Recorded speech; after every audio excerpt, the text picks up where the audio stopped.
Hey guys, Rob with Model Makers Union again here. It's Canada Day. So for you, we have this big bad boy.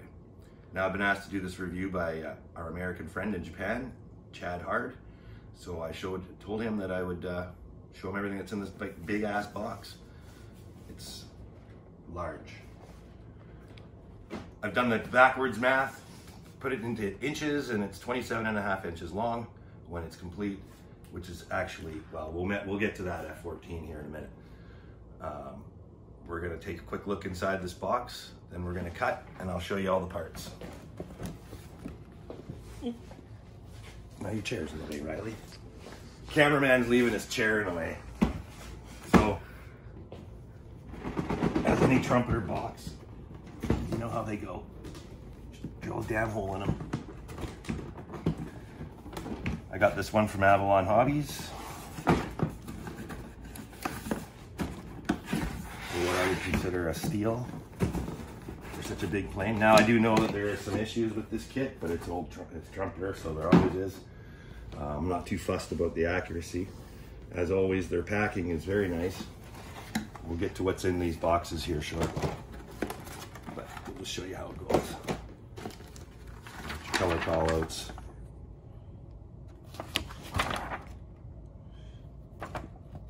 Missile decals. Good thing there's not a ton of missiles on this thing. It actually doesn't look to be too hard of a build.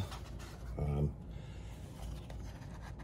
know, the landing struts are a little bit complicated, but that's okay. They got springs, so I'm assuming they kind of work. I don't know. Anyways, and you always have your goodie boxes. So in here you have your nozzles. We'll take a closer look at all this stuff. Wheels, metal landing gear, clear parts, photo etch. That's what's all in that box. And this box is also not just filler, there's stuff in it. Those are your intakes, your nose cone. I mean, this thing's huge.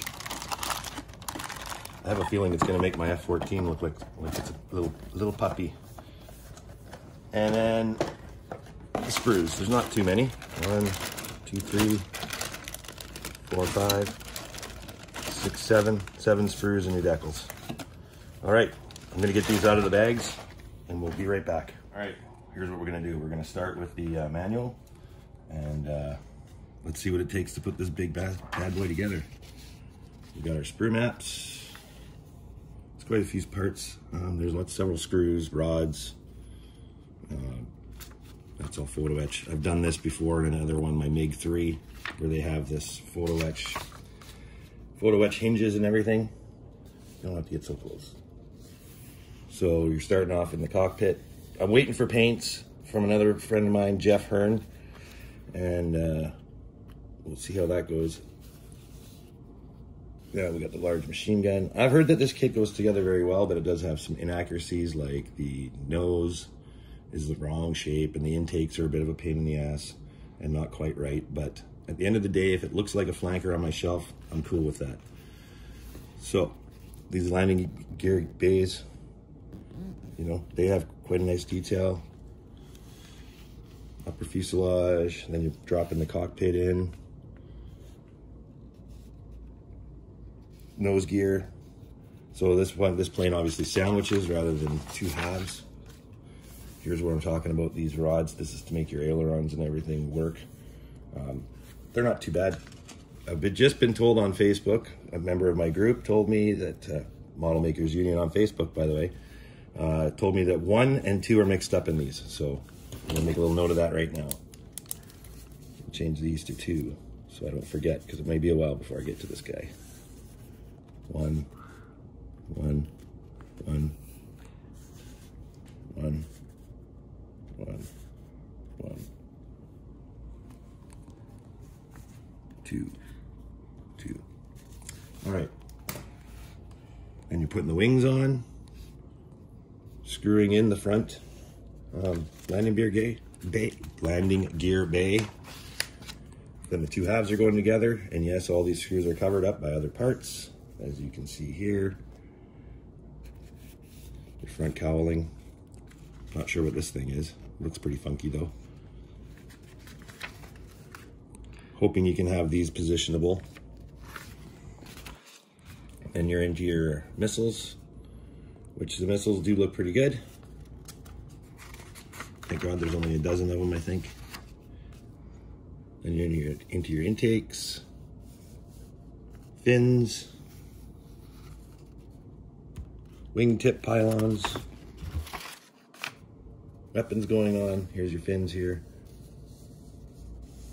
Various other little lumps and bumps, as Flory would say. And once again, these landing gear. This looks like it's going to be kind of fun to build. They all have springs, so I'm assuming they compress, which is kind of cool. We'll see if it's a gimmick or not. And they're going in. Now you got your wheels going in, your landing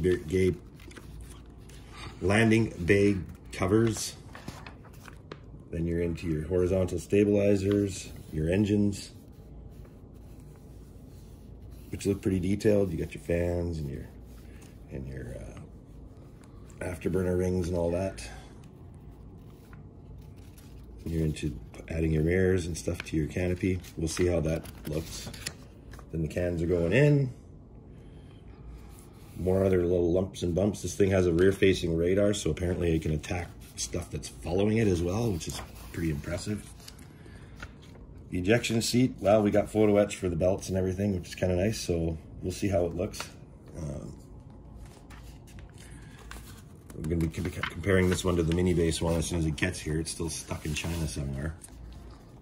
So that's the instructions. And color callouts like we've seen, and decal placement. There's a few, but not tons. It's not F4 Phantom decal, level of decaling, which is kind of nice.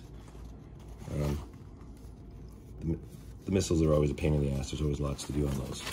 All right, so in the order that they came out of the box, we're going to take a quick look at the sprues. So first one is a double sprue, so we only need one. These are the missiles, so I mean they're pretty darn big. This is 1/32 after all. The detail looks decent. We'll see how all the panel lines and everything line up on these things, because that's always a pain with Trumpeter. So we got two of those missiles. Now we're into our stabilizers. Can you see the rivets in there? Yeah. The detail's pretty nice. It's not overdone. We'll see. Those should take a wash pretty good. Yeah, they will. Lots of times with these bigger Trumpeter kits, you have to rescribe the panel lines because they're usually pretty shallow, but these ones look good. So moving on, this is molded all. The grates are molded open, which is kind of nice. Here's your machine gun. It's got a neat texture on it. Moving on.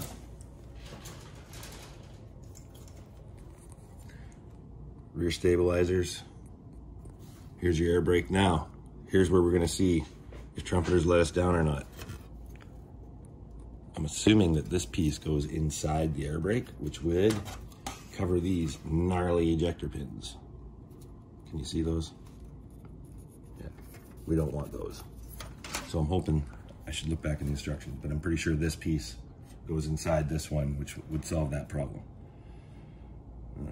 So far I haven't seen any ejector pins in any bad spot. You can see here. Can you see that in the light? Yeah, it's a little bit. The bumps? Yeah. So that's, I don't know if those are supposed to be there or what, but it's, and you can feel them. So that's kind of a pain in the ass, but we'll see if paint covers it or not. There's actually nothing on the other, well, this one's got something on the other side, but it's not a sink mark. It's like the ejector pin is pushing through the other side. So maybe they hit it a little too hard. Might need a little sanding there. We'll see.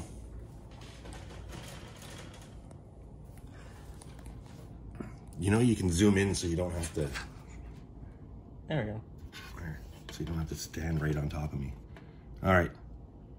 I'm not sure what all these parts are. Here's your engines, part of your engines. Here's part of your landing gears. cute little nose for something. Those are some nice details on there. Those must be for the landing gear bays. Oh, I said it right that time. It's a bloody miracle. Anyways, moving on. There really isn't that much stuff into this kit. Let's go this side. So was that a matching sprue? No, I don't think it is. Not a matching sprue. So some of the parts are matching, some are not. Here's our pylons. Nice detail in there. The lighting in here sucks because you're fucking blocking it.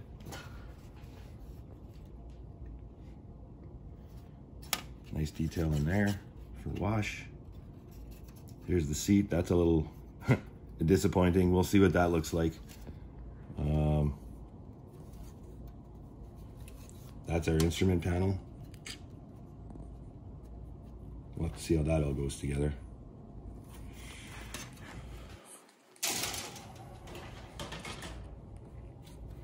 Wings.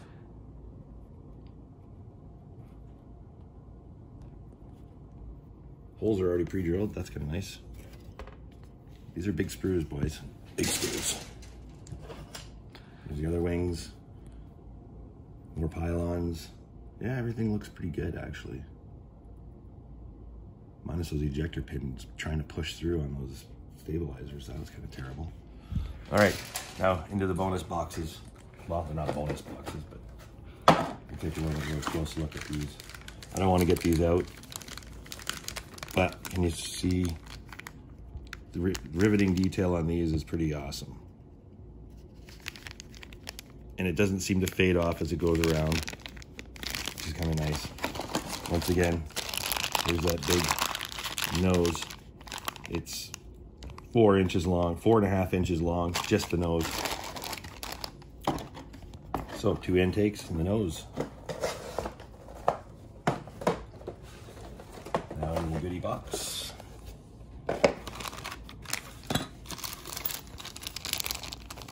Metal landing gears, metal pitot tube,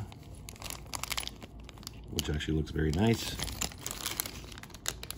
Rubber tires, I don't got an issue with those, lots of people do.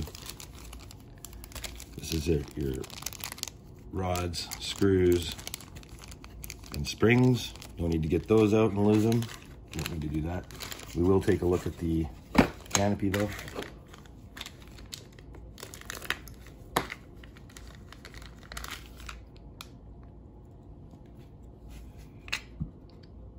It's not terrible. It's not the best either. There is a seam line down the middle that I'll have to go, but that's pretty typical of this kind of molding. I mean, it is clear, but it's just not. A little polishing, that'll fix that right up, no problem. I'm not gonna take the front one out. And we have all our other little clear parts, which is, we can take those out, I guess. So these would be your like seeker heads, lights. There's our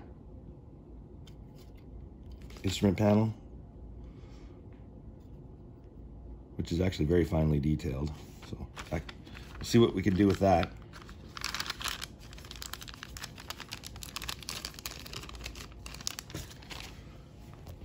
It says this kit's 2018, but I ain't buying it because this is an older system.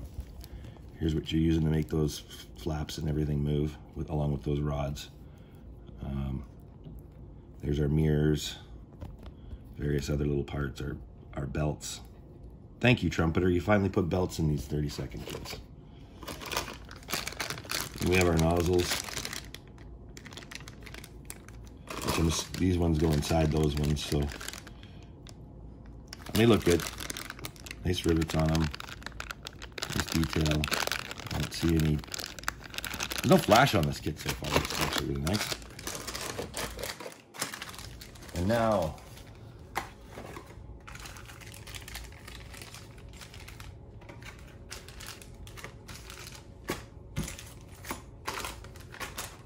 so that's the goodie box.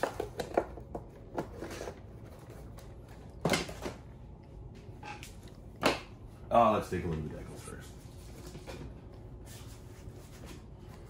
as I said, there's a few, but on a modern jet, this isn't too bad.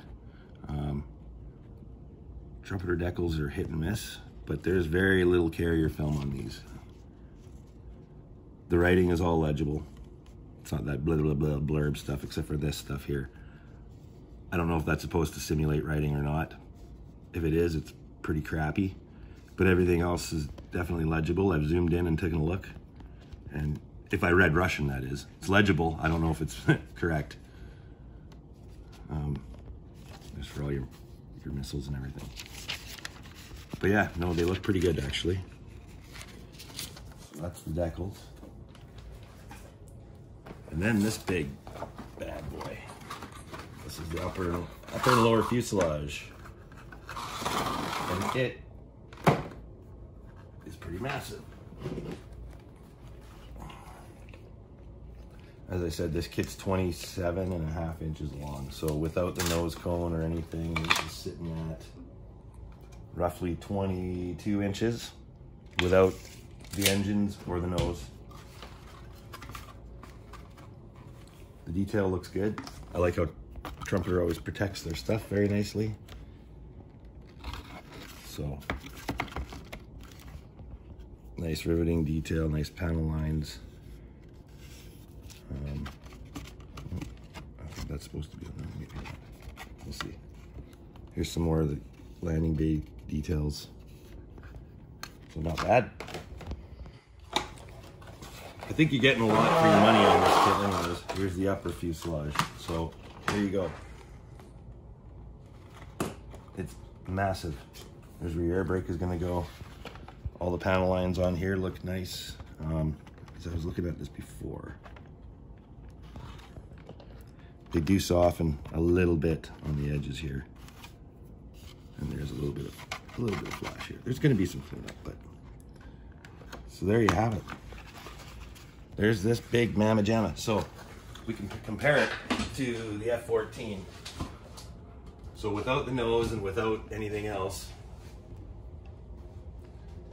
it's just about as long as the F-14. The F-14 comes in at, this is also a Trumpeter kit, 24 inches if I had to snap P02 up.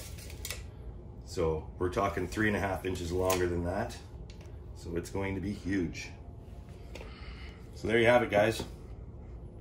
The Trumpeter 132nd Su-27 flanker. All right, I can't wait to add it to my collection. Take care, have a good day. It's Canada Day. Love you guys.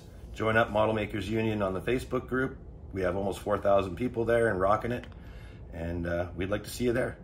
Like, comment, subscribe, do whatever it is that you got to do on YouTube. Take care, guys.